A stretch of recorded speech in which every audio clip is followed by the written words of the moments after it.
And we're back with another episode. Just the two of us. I know. It sucks. Does it suck? No. I mean, I think most of our podcasts, we have only had a few guests.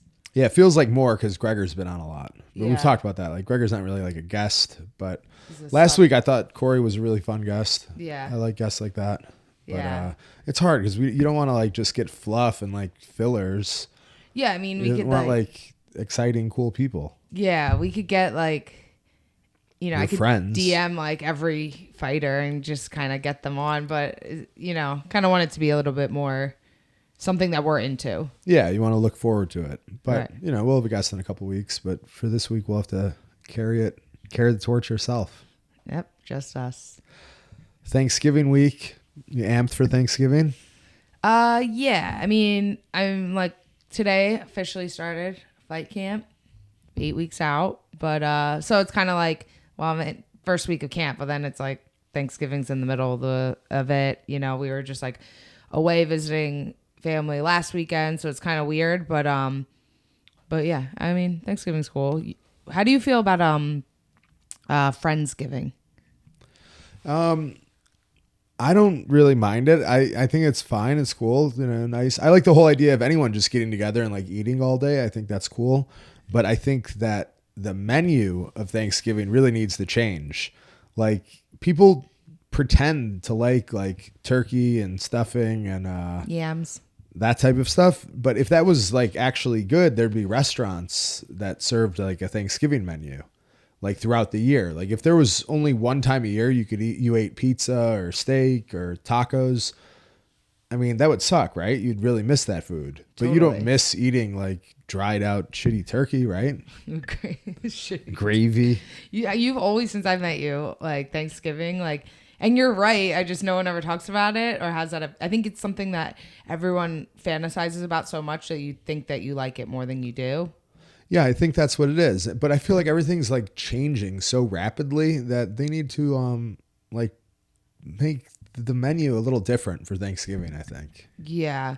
The thing with like Friendsgiving that I don't understand is like it's a lot in like 1 week. It's usually within a couple days of Thanksgiving. So you're eating that big Thanksgiving Oh, is it? meal. I thought that was just like a random day any day. Like, well, but usually people do it around Thanksgiving, and it's like the same thing. Everyone brings a side, so you have the same Thanksgiving Day meal, but with your friends instead of your family. I've never done it. Yeah, we don't have enough friends for that, but and we don't really like love Thanksgiving. But you could do it and do something else. Like if I could do it and do like like barbecue stuff, that'd be fun on Thanksgiving Day. Yeah, just like okay, that's a holiday. We're gonna get together a family, but not necessarily do turkey or just do that. Like maybe you make a couple steaks, maybe you do that, but that's not the main thing. Add a little turkey and like stuffing, a couple of that stuff, but also have what you want, like pasta and steaks.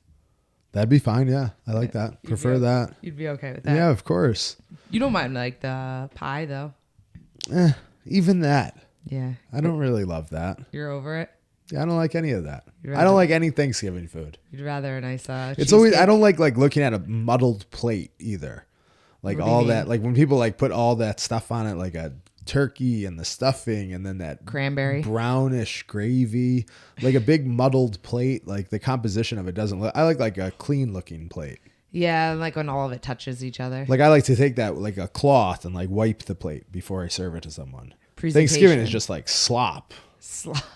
Right. You're making it sound even more. It just reminds me of like going through Boston Market, right? Yeah. But Boston Market's probably better. At least it's like juicier. Yeah, no matter what, like turkey is, it's always dry. Yeah, it's terrible. That's why you have to have the gravy because it's dry. But that color of that gravy is so off-putting. It's like a Jello.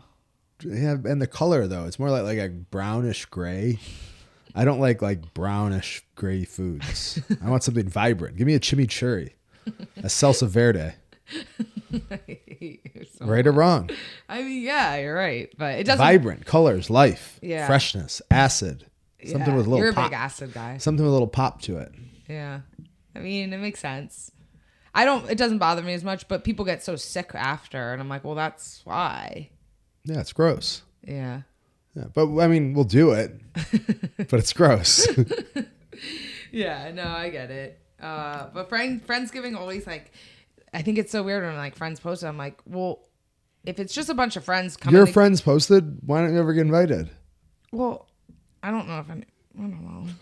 Well, none of my friends, like close friends, really do it. But Obviously, I've seen people on, like everyone on social media does it. I don't see a ton of that, to be honest. I don't think my friends do it. Yeah. Well, I don't know if like a lot of like fighters and jiu-jitsu people are doing that. I don't know. It's not really in our culture to keep eating like Thanksgiving, preparing and stuff.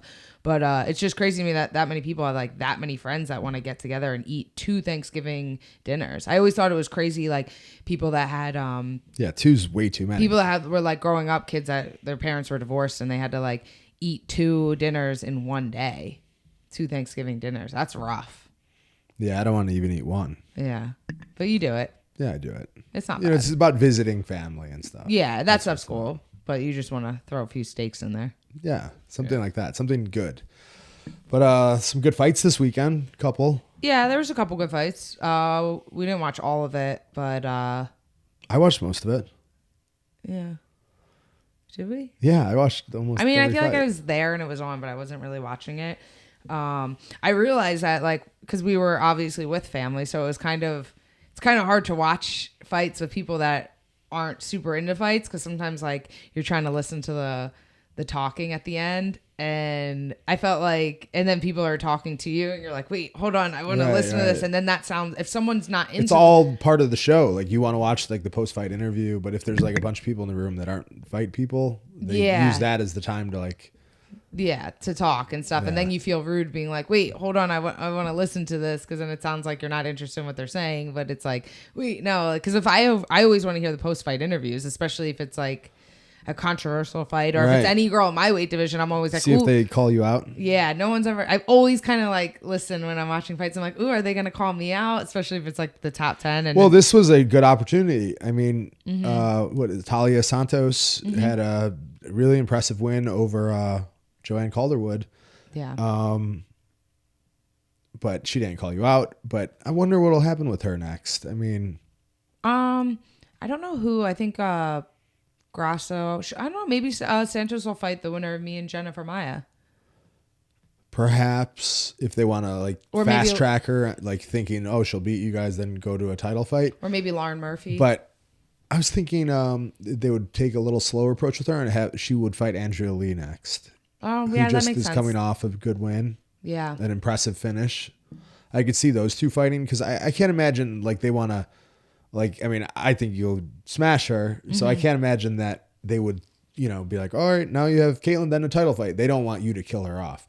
I think they'd rather have have her fight like Andrea Lee and then maybe Lauren Murphy or something. And then try to get rid of, like, bypass me and try Jennifer to Maya.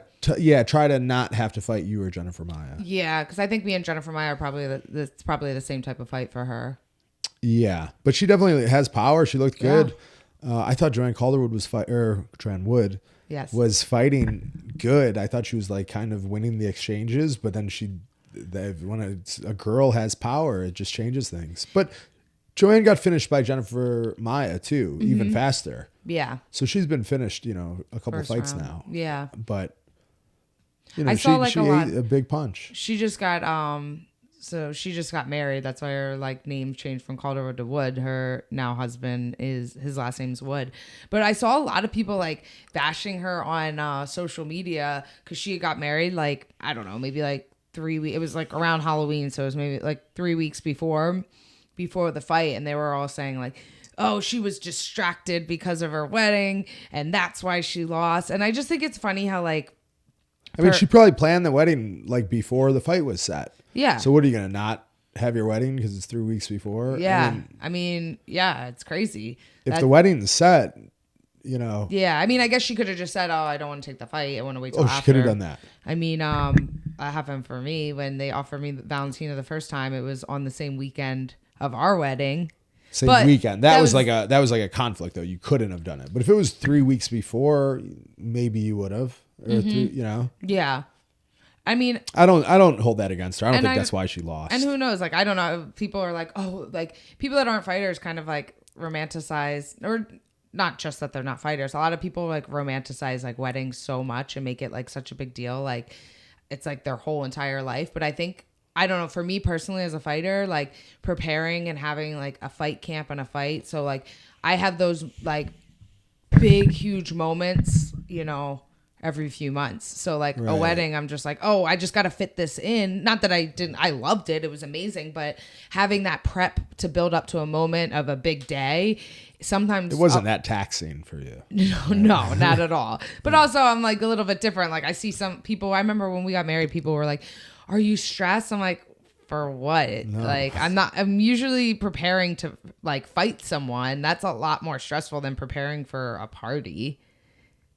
So like for her, I'm sure she was fine. But if she would have won, it would have been, no one would have ever said anything. You know, no one ever said anything about it until she lost. And it's just like, of course. I mean, she got finished before the wedding, so it doesn't. Right. You know, right. I just always think that it sucks because I know as like a fighter, you know, and I'm not even like the biggest JoJo fan, but I saw that and I was like, oh, that sucks because I know what it's like when it sucks when you lose and then for everyone just to say, oh, it's because you're distracted. And it's like, no, we're professionals. It's really hard to win a fight. It's really hard to win. A top 10 opponent. Top 10 opponent in the UFC. Like, you know, it just sucks. Like I always have like a soft spot where when people like talk shit on any fighter after the loss, because it's like, yo, you have no idea. You know, it's so hard. It's definitely hard.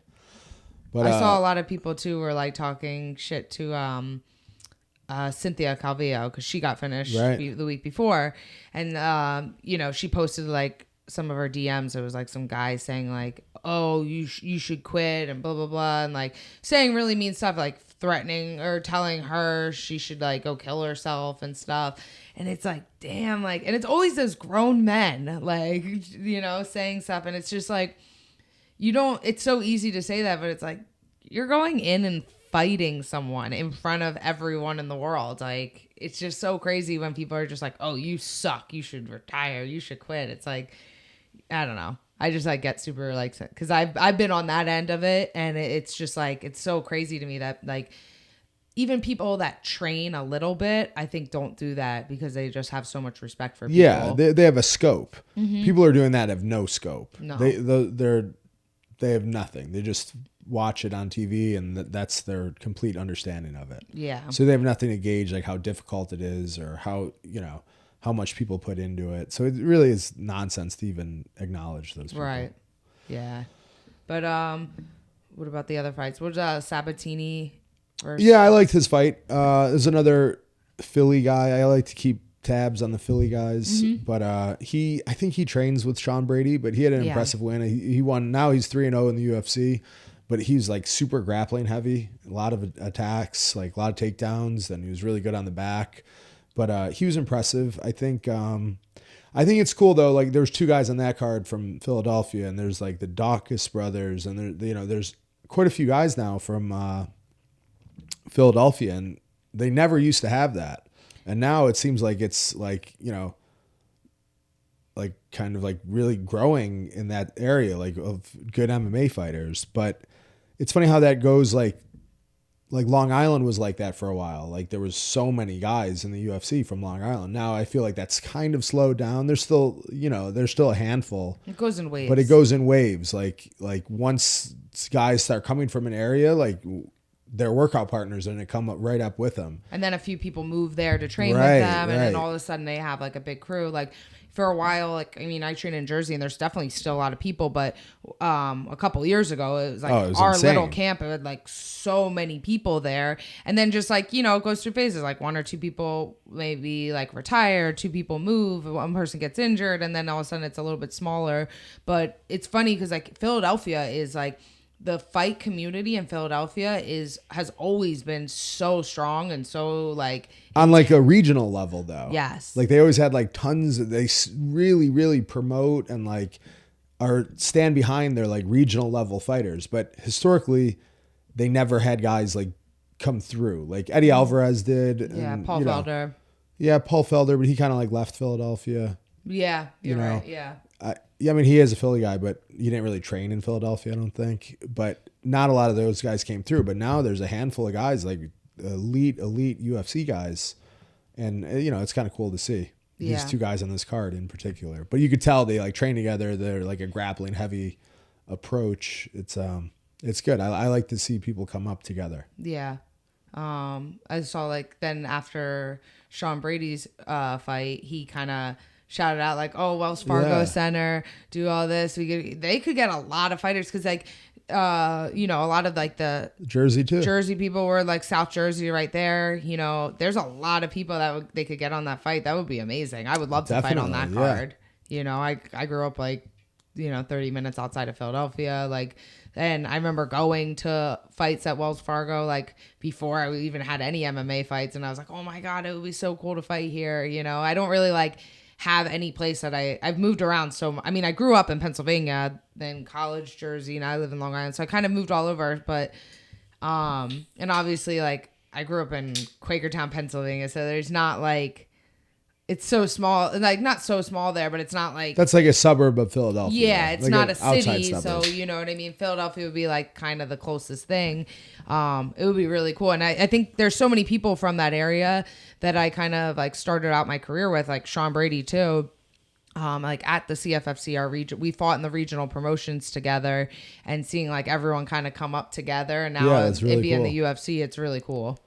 Yeah, so Sean Brady was the next fight that I want to talk about. And it was like, I thought he looked amazing. His grappling is so good. And it's something that's like so like puzzling to me when someone is that level of grappling, but they never wrestled. Like not like just jujitsu, like off his back, like a tricky guard or some, good when he gets someone's back. Like he's like taking down like a college wrestler, like over and over again, like effortlessly. And I just wonder, like, how did he get that level of grappling? Yeah. Like that level of wrestling without ever wrestled. He's never wrestled, not in high school, not in college, not as a youth, no wrestling. And he is like, I mean, other than maybe like Usman and Colby, I mean, who's better than him at wrestling? Yeah. I mean, I guess those two, maybe Chimaev. Maybe, yeah. But, that's a high level grappler who he just absolutely dominated. Like Chiesa dominates everyone with just grappling. He took Neil Magny down like 15 times. That's funny because before this fight, I'm definitely a big Sean Brady fan. I wanted him to win, but I was a little nervous because I kept kind of referring back to Michael Chiesa and Neil Magny fight. And I was like, I remember watching that fight being like, oh my God, his grappling is so crazy, like so good, wrestling control and everything. And then, so with this fight, I was like, well, I don't know if Sean Brady's going to be able to. I was like, I don't know if he's going to be able to take him down that easy. And he took him down so easy, like several times. So it wasn't just like, oh, one good shot. Yeah. He took him down so much and was just on him. And it looked like Chiesa like didn't have an answer. He didn't. But that was like an example of a fight that, I mean, it just shows like it's so different between a 3-round fight and a 5-round fight. Like that fight, I think probably should have been a main event. Oh, I think so too. And I'm not saying that Chiesa would have won, but he was obviously coming on strong at the end of that 3rd round. But, all it would have taken was another takedown in the 4th to, seal it up. But when it's 2 super high level guys and it's a competitive fight, you kind of like are like hungry for those last 2 rounds, those next 2 rounds. But a lot of times I prefer a 3-round fight sometimes because the 5-round fights are kind of boring. But that fight was like gaining momentum as it was, as it was going on. And I would have liked to see how that unfolded in a 5-round fight because you would think that his next fight will absolutely be 5 rounds. Now he's a main eventer, I would say, after that. For sure. Especially with like the potential matchups he has in that division, like all of them are main events too. Because usually once you're a main event, you don't often go back unless it's on a super big card. Yeah, for the pay-per-view. Because they have so many fight nights that they need main events for those they that need a lot of main title events. Fights. Yeah, exactly. But now I would say he's a main event guy. He got a lot of momentum after that. Yeah, I think this was like a big fight for him. I mean, Chiesa was number 6. And exactly. He had never even fought anyone in the top 10 before. So, and then having that performance was amazing. Yeah. And, a lot of people watched it. But yeah, so that was great. So, hopefully, he's like a fight or 2 away from maybe a title fight. Yeah, which is crazy because I think it was only like his 4th UFC Yeah, fight. he went through fast. And that's a tough division. Probably the toughest. Mm-hmm. Yeah. Who do you think will fight next? I think he actually said he wanted to fight the winner of Bilal Muhammad and Wonder Boy. Yeah. Which, they're both ranked below Chiesa, so I don't really get that. But I think it makes sense, though. Why rush? He already jumped a giant jump from being ranked 14th to being ranked like 6th. Mm-hmm. That's a big gap. Yeah. And he took that in one step. But I think either of those fights is a good opponent. I feel like after when DC kept pressing him hard about calling someone out, like it was almost uncomfortable. Like, some people just don't do that, and especially for his point, like he's like, there's so many people, he doesn't know. Like, and sometimes that's just not your style. But like DC, like the interview was over and he walked away and DC like still, he's like, are you sure there's no one you want to call out? He's like, no, man, I already know. But I feel like maybe DC was trying to hoping that he'd call out Chimaev.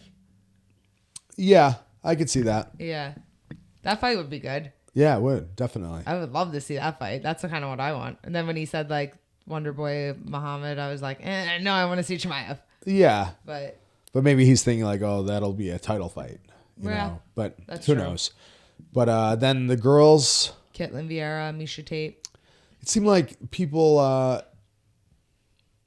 kind of thought Miesha Tate was going to win that, I think. But I saw that a little bit. I didn't think that watching. I didn't think that she had a chance. It was actually much closer than I thought it was going to be. I thought Caitlin Vieira was going to like smash her. I thought so she's too. Really high level. Like, I mean, people forget like she got a big setback when Aldana knocked her out. Mm-hmm. But I remember people thinking that she was going to be the one to beat Amanda Nunes. She's a really talented fighter. Yeah. She's good at everything. And she's big and strong, hits hard. I was just going to say that. She's super strong.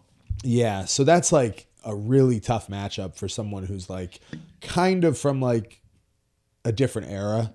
Yeah, it's tough. Where Miesha was like a very high level grappler and won with grappling and like just like, pressing forward and then, dragging someone down and getting them tired, choking them out. I think people's defense is a little bit is better now than it was when she was in her prime. Now not that she's not in her prime. I mean, she's fighting main event at top level. Yeah, now I think people are much more well-rounded. Like, Caitlin Vieira is high level. She's good at everything. Mm-hmm. And she's a good striker. She's good takedown defense, good takedowns, and, good on the ground. I think she's a black belt in judo and jiu-jitsu. Right. So I wasn't surprised that she won. I was surprised it was that close. I thought Caitlin Vieira was going to kind of smash her a little bit more, but... She was fighting like a lot of like counter-striking. Yeah. Like usually she presses forward, but maybe because Miesha wasn't like, doing a ton of footwork, maybe she thought that was her best chance, but she was landing a lot of like counter strikes. Their boxing looked sharp to me. Yeah. I wonder what like Miesha does now. She'll probably still fight.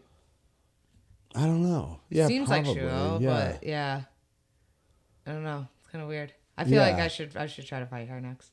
That'd be awesome. Yeah. Like I wouldn't like she is a legendary fighter. Like I'm a fan. Yeah. But I just think that it's the sport, especially the women, is evolving so quickly that people from like a different era. I mean, she took years off. She didn't like when people say like, "Oh, they took off to have a baby." She had 2. Yeah, she didn't fight for like 5 years. Yeah, that's all. Her last fight prior to her comeback was the first ever MSG card. Right. She fought. That was like my second UFC fight. Yeah, exactly. So that's a long time. It's a long time. So she did a lot better than I thought. Yeah, I agree. Against that level of opponent. Yeah. Like her last fight, she looked great and she got the finish, but the girl was like 48 years old. She's pretty 45 good. Years old. She is good, but like I think that's a good that fight wasn't very telling to me. I agree. That girl's definitely good and super impressive to be in the UFC at that age. Yeah. But, I could see her winning that fight. Right. Just overwhelming with her like physicality. Yeah. Or like maybe next fight would be fun. It would be like Miesha Tate and like Jessica Rose Clark. Yeah. I don't know. I feel like she just had a win. She's kind of got a name. Like it's kind of good. Yeah, I'd rather you fight her. Yeah. Like there's some people like I would fight at 35. Like for either one of those, I would fight. Like Miesha Tate would be cool because she's just been like. Yeah. No, well, she's like an iconic fighter. Yeah. Yeah. And then and I would fight Jessica Rose Clark just because. That'd be an easy win. But yeah, absolutely. But that wasn't the only combat sports event. Mm-hmm. I was just on my phone and I saw Chimaev did a freestyle wrestling match against Jack Hermanson. And for a second, I was like, "Oh, that'll be cool. I'm gonna watch it." But Yeah, then, you were watching it. And I was like, "What is it?" And then I was like, you couldn't like pay me to watch that, but yeah, as I watched it, I was like, I mean, Chimaev definitely did some like impressive moves, like throws and stuff, but like that type of event, I just have such a hard time getting behind. Like they just announced like John Jones is doing a grappling match with like a professional wrestler like Jack Hager. Mm-hmm. So those type of events, like if I'm gonna watch a freestyle wrestling match, I want to watch like Jordan Burroughs and Kyle Dake. Yes. Like elite freestyle wrestlers. I don't want to watch two guys and neither of them wrestle and like just kind of like in a makeshift rules just because they're like well-known people. Like it doesn't make sense. Like Jack Hermansson's not a wrestler. It's almost like a celebrity boxing fight. Yeah, sort of. Like I don't get it. Like I would love to see Jack Hermansson and Chimaev fight. Mm-hmm. I think that would be amazing. But to have two guys like do like a spectacle of a freestyle wrestling match, like freestyle wrestling is so specific. It's like such like a sport. Like it's not like Even jiu-jitsu would be a little bit more like understandable, I think. a little bit more. Yeah, I think jiu-jitsu would be a little more understandable. But in jiu-jitsu too, like I want to watch like the best jiu-jitsu guys. I don't want to watch two fighters do something that they're pretty good at. Well, the thing is there's so much jiu-jitsu too. So if you see like two like MMA fighters do it, it's like, it's just kind of like, not always, but maybe a little bit lower level than watching. And you know that they're not taking it serious. Yes, exactly. You know? Like every fighter when they do a jiu-jitsu match, like they don't care about the outcome. And if you don't care about the outcome, I can't get behind it. They don't care about the outcome that much. And like if you get caught in a submission, you're like, you go into it knowing like I can't get hurt because this isn't my career. Right. So if a submission comes on, you're like, I don't even care, I'm just gonna tap right away. Right. So that, and like, rightfully so. Yes. But where a jiu-jitsu guy will be like, should I let him break my arm? All right, I'll just let him break my arm because I'm up on points. Yes. And, you know, that'll happen. And that's, like, cool. And that makes it more exciting to watch. Of course. Yeah, it seems like they're doing a lot of this, like, you know, I think for fighters, it's just, like, oh, okay, whatever. It'll keep me in shape, keep me, you know, between fights, like, give me something to do. There's not a ton of it with the very best guys. Like, some guys a little lower level will do jiu-jitsu matches every once in a while. Mm-hmm. But the Chimaev has it. Yeah, he has some guys, yeah. But Chimaev doing that event, he's a big I'm surprised at both of those, too. Yeah. But like I said, it's cool to watch him. Like, you know, he's, you know, good at throws and had, you know, some good positional attacks. But I can't get behind those types of events. Yeah. And then, like you said, I think the big part is, too, they're just doing it for fun. So it's like, yeah, they like barely really keep score. Yeah. Because he was up like a tech fall in freestyle is 10 points, but he scored a lot more than 10 points in the first like 30 seconds. Mm-hmm. But then they just kept wrestling. But he looked like he got a little tired and then kind of the match just ended. Yeah. But it was nothing, you know, it was just interesting that they did that. But interesting to see you get tired because then if you're like a betting person for next fights, you kind of, you know, in all his fights, he ends it so quick. So to see, I would love to watch those two guys fight. Oh, yeah. 100. You know, I would be so into like Hermansson is really good, like grappler. Like, yeah. You know, he has really solid jiu-jitsu. Chokes and yeah, very, very good. And everything's just totally different in a fight. I would love to see those two fight. Mm-hmm. But in a freestyle wrestling match, no thanks. Pass. You know, pass. Yeah. But yeah, I think that was pretty much it for all the fights. That's this weekend there's no fights. Oh yeah. That sucks. That's all right. It's all right. We'll just get all our football in for the Thanksgiving week. The Bills play on Thanksgiving. Yeah, that's good. It'll probably like the one football game we watch here. Yeah, I'll watch it. Yeah. But yeah, so we were gone like all weekend, you know, visiting family, and it was kind of weird because, all right, I don't think that, like, unless I'm in fight camp dieting, I don't think that we eat healthy. Okay. I don't know. I just don't think we do. Like, people say that to us all the time. They're like, oh, you guys probably eat so healthy. I'm like, no, we don't. We love pizza, sauce, like, you know, ice cream and all that. But when I'm around like a lot of people, I think like, I'm like, damn, maybe we kind of do. Cause like, you know, we were out of our routine and our normal eating habits. And I kind of felt like I didn't think we ate bad. And then I was like, damn, I'm like, I kind of feel like a little like sluggish. And it made me realize like how much like our routine, just whether it's eating habits or just like daily routines of things we do, how much of that affects you if you're away from that for too long. Yeah, 100%. Like this weekend we were visiting family, and it's an important thing to do. It's good to see people you don't see often, and you spend some time with them. But when you're used to like always being on the go and like waking up early and getting your workouts in and then eating specific meals and things like that, training, like you just feel like how you usually feel. But if you take a few days off of that, if you break your routine, like you really notice it. Like I felt like I was like depressed. I think it's in like a weird way. 2 days, but we were like for 3 days. So I think like the 2 days is kind of like the cap. Plus we like drove 7 hours. So that's taxing. Cause I remember before we left, I was like training like crazy and I was like so sore. I remember the day we left, I was like, I can't even move. Thank God we're going now. I need this time to rest. And then after the first 2 days, I was like, I'm getting antsy. I'm like, I need to train. Like, oh my God, I feel like I don't feel like myself. Like, you know what I mean? It's obviously nice, but I think too, just not being like in your own house and just training. Like, I think like 2 days is okay, but 3 days with like 2 days is okay, but with travels too is a big deal. But 3 days of being away from your routine and not eating like your normal healthy diet and not drinking your protein shakes and not getting your workouts. I felt like I was like dumber and I felt a little bit depressed until like today when I worked out. Yeah. And then I was like, all right, now I'm back. But it really just goes to show your routine is so important. If you start doing like, especially if it's like a healthier routine. Yeah. If you just like kind of like sit around and eat like unhealthy foods for a few days.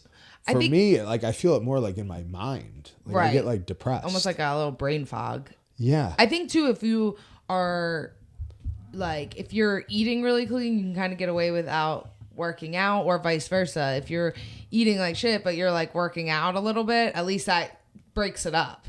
Yeah. You take both of those things. You take healthy diet out of the equation and you take workouts out. That's a recipe for disaster. Yeah. But if you're eating kind of unhealthy, but like getting your workouts in, maybe your workouts will suffer, but you won't feel that like brain fog. Right. Because even like, and traveling is like a big thing too. Because, we drove like 7 hours. You're sitting for 7 straight hours. Like the last like 2 weeks, I've been drinking like a gallon of water a day. And I just do it because when I'm like in camp, I just drink a gallon of water a day. I don't do that all the time.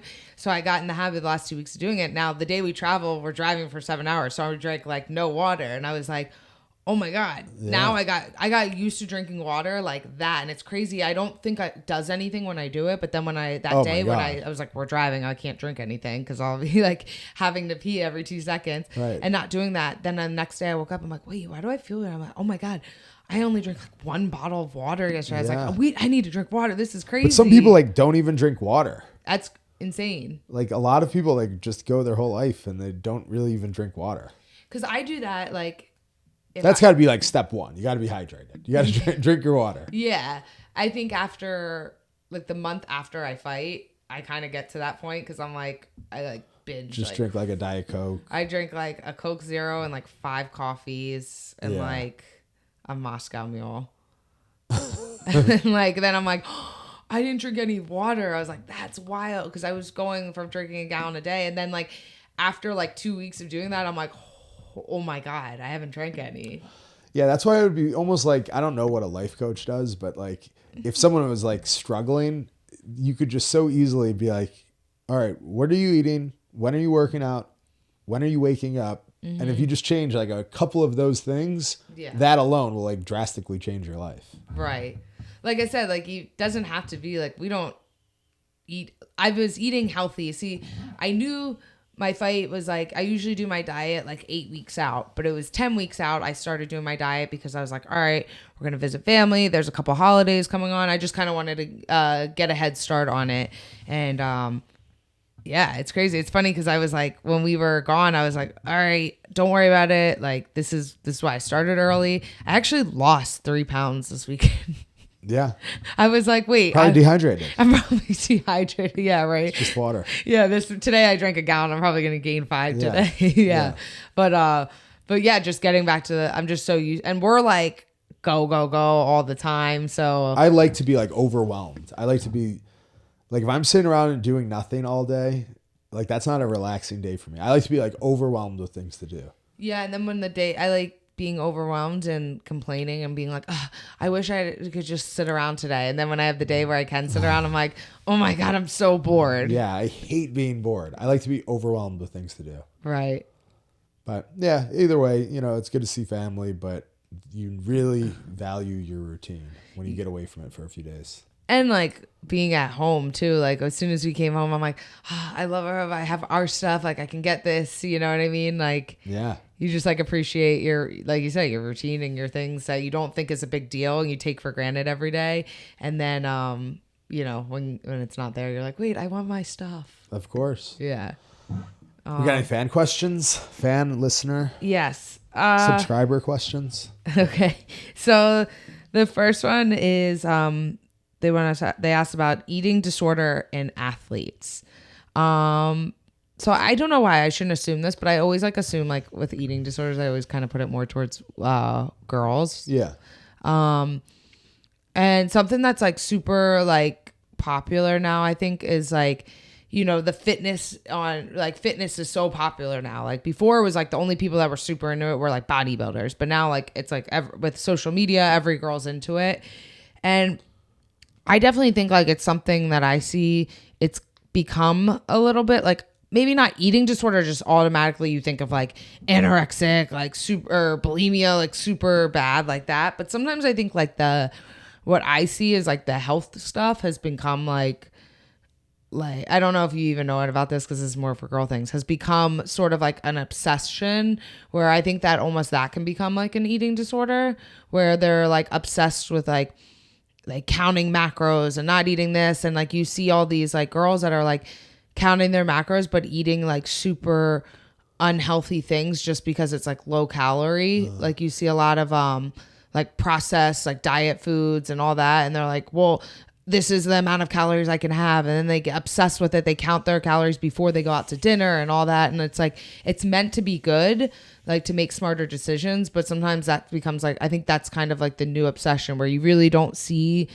like when I was younger, I'm 32. So when I was like in high school, that was like the phenomenon of like eating disorders. Like every like famous girl star on the magazines, it was all about them being like 90 pounds, like super. And like you see pictures of them now, you're like, oh my God, like how are they even but that was normal then, like super skinny and bony. And now it's kind of more like fit, but sometimes like the fit stuff, it's like, whoa, they're so obsessed with it that it like controls their whole life and that's all they think about.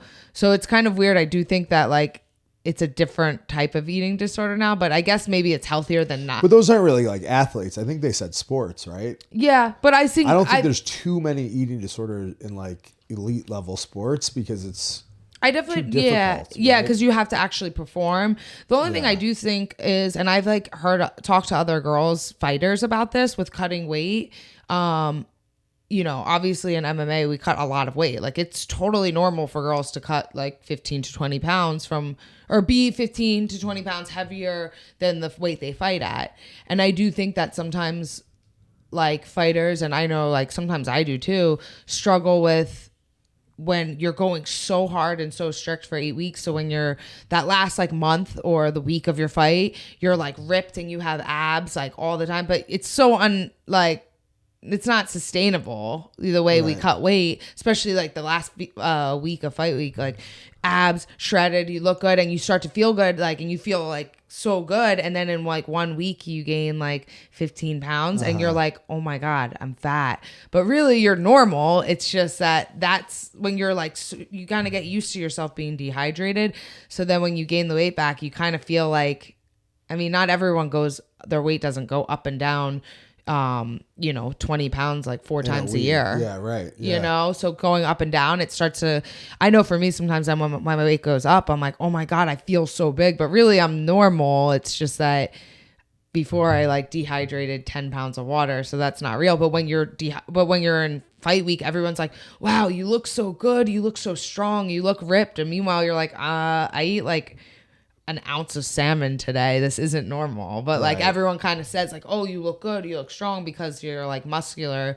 So sometimes that is a little bit hard to deal with. I know other like girl athletes, but I don't think it causes an eating disorder. It's just kind of like more maybe like body dysmorphia, where you kind of think that like, you know, oh wow, I feel good, and then you're like, oh my god, I'm so fat right now. And really, you're not. You're still like an unrealistic expectations. Yeah.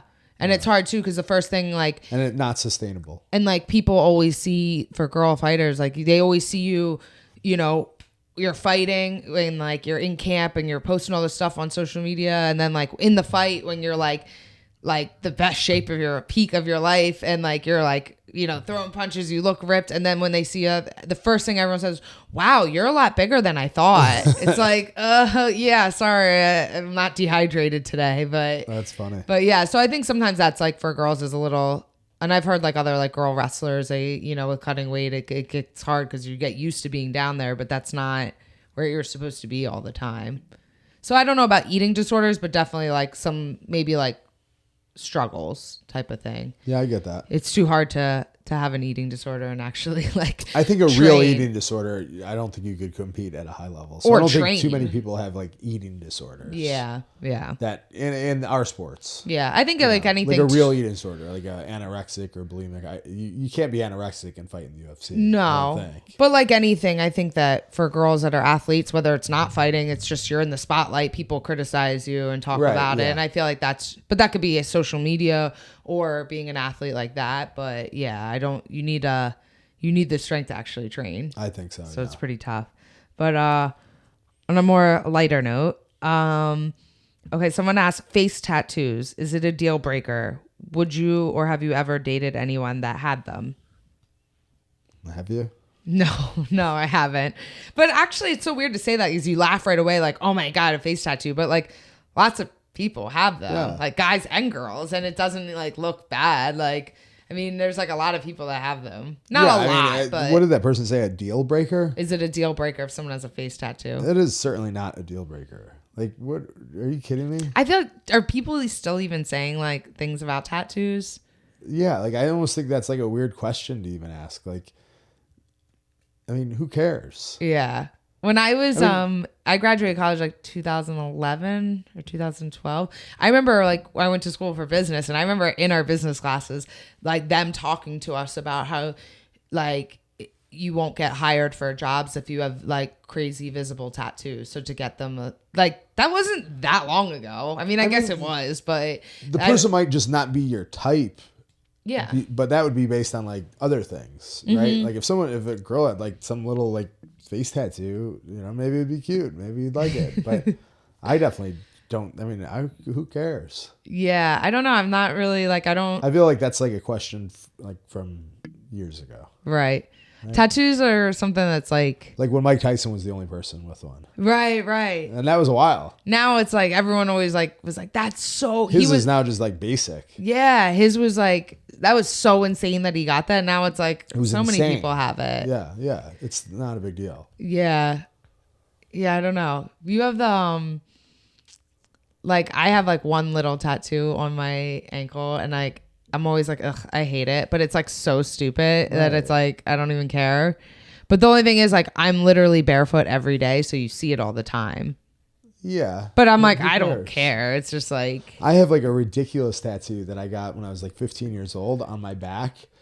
But it's small. And I just like walked into a tattoo shop, and I had $75.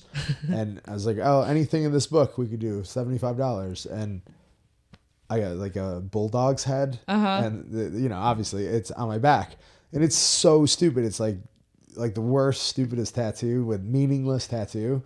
But like I don't care because you never see it, and like that's kind of funny back, story. Like it's yeah, and unless if it's on it's your like back, a sick tattoo that you want to show off, like I don't care if you get like a bad tattoo. Yeah, and if it's on your back too, that kind of helps better because you don't ever see it. Right. You know what I mean? You're like whatever. Yeah, exactly. Didn't you have you should tell the story. Remember you told me a girl with her tattoo, a girl you dated? Yeah. She didn't have a face tattoo, but no, one of the girl I dated got my name tattooed on her neck. on the back of her neck, she had Kyle. It was like in like script, like Cursive. Yeah, Kyle. And Was she like covered in tats? no, she had some. She not. You know covered. what I mean? Like sometimes people are like, oh, they got their name tattooed, but if you have like a full sleeve and you get someone's name on it, it's like that doesn't count. Yeah, not covered. But then she was like, I got something for you today, and I was like a surprise. Get me like a present. She's like, yeah, I don't know if you're gonna like it. I was like, oh, what is it? Let me see it. And then she like lifted up her hair and showed it. It's like, what? Like, I barely know you. I don't even know your last name. Like, barely. How long were you dating? I mean, like, not even super dating. Like, like just hooking up. I mean, like, yeah, I guess. Like, I mean, I didn't, I wouldn't say it was like my girlfriend. Yeah. And so what did you say? I was like, oh. She's like, do you like it? Yeah, I guess. Yeah. I remember. It was just weird. I remember when we were first dating, like someone texted you and you were like, oh my God, this girl that I used to date just texted me. She was just like, what? I don't even remember. Like, hey, what's up? I don't even remember what she said. And then you were like, so get this girl is kind of like talked to for a little bit and she got my name tattooed on her neck. I was like, no way. And you texted her back. You're like, hey, I forgot about this. Yeah. You were like, hey, how are you? Like, do you still have my name tattooed on your neck? And remember what she said? She was like, sure do. And sent a picture of it. And I was like blown away. Just her like, she was like, sure do. And sent you the picture. Wild. That's crazy. Yeah. Yeah. But anyway, yes, not a deal breaker. Definitely not for me. I mean, I'm not really into it, but I mean, actually, like I have my eyebrows are technically tattooed. So yeah, you actually, yeah, I mean, not really, right? Not well, they're tattooed. Like microbladed, so that's like it's almost like a tattoo. Yeah, kind of. But like I've seen people with actual tattoos on like, their eyebrows, and that's like crazy. Oh no, not like lines. It's like most girl, like not most, but a lot of girls have it done, and it's like you can't even tell. Yeah. So yeah, I have a face tat. I guess. Yeah. Okay. So not a deal breaker. All right. Last one. Dating someone with opposite political views. Is it good or bad? And can it last? I would say pre 2016, nobody would care what your political views were. Like sometimes I think like people's like, some people would vote Republican and their wife would vote Democrat. Mm-hmm. And I don't think anyone even thought of that. Nobody, those words weren't in like the lexicon. It wasn't like left wing, right wing, Democrat, Republican. It wasn't, those words weren't really discussed. Yeah. Now they're brought up every single day. It's every single issue. The left see it this way. The right see it this way. The left wear masks. The right are against masks. Like it's every single thing. The left, Kyle Rittenhouse goes to jail. The right, he's a hero. Right. It's so politicized and such like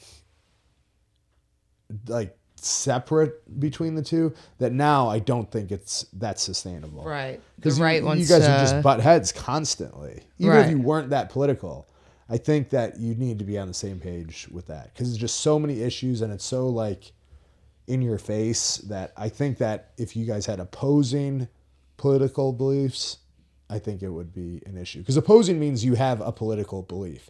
If you both don't have any and you're just wandering around and you don't care at all, which is probably the best thing you could do, then it works. Like if you're like, oh, I don't care, then it's like the same, I guess. But if you both are like, I'm a Democrat, I'm a Republican, I think that that's not going to work.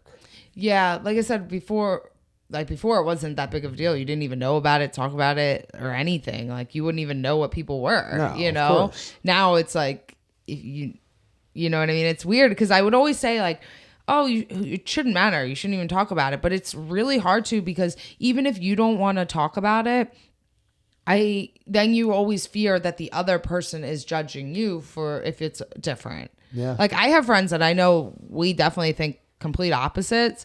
Not many, but I have a few friends that are definitely opposite and we are just don't ever talk about it. Like don't ever bring it up. But sometimes if you lived together, if you were in a relationship, it would be unavoidable. Yeah. Cause sometimes it's weird because sometimes like it could, now everything is just, that's all everyone talks about. So now you just want to talk about something. You're like, wait, I don't want to bring that up because I don't want to offend anyone. If they're not feel the same way, blah, blah, blah. Like things that you wouldn't think are political issues are all political issues. Yes, exactly. And like I always used to say before, I'm like, oh, I know nothing about politics. And I still like think I know nothing about it. But, and I think most people don't. I think most people are like me that might sway one way or the other, but really you don't really know what you're talking about. Like you don't watch the news all the time. You just because hopefully not. Yeah, hopefully not. Yeah. Just because you see like Instagram memes doesn't mean you know really what's going on. Right.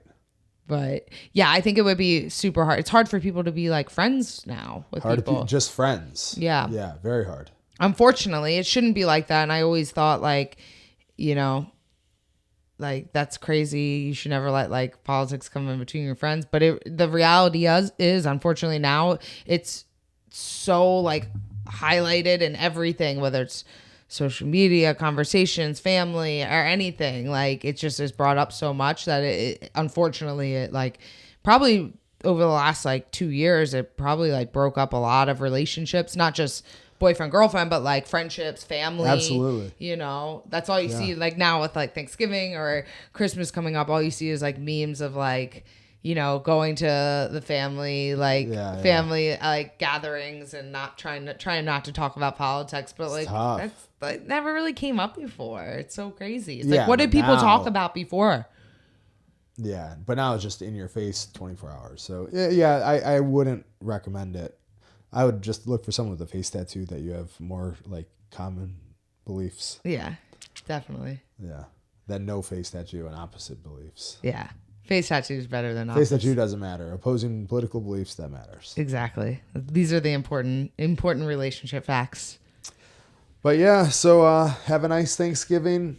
I want to say this though. I would say this. Oh gosh. That I would prefer average pizza over the best turkey. Okay. And I think that everyone would agree with that. If they really are honest with themselves. Right. Okay. All right. So be sure to subscribe. Thanks for listening. Bye.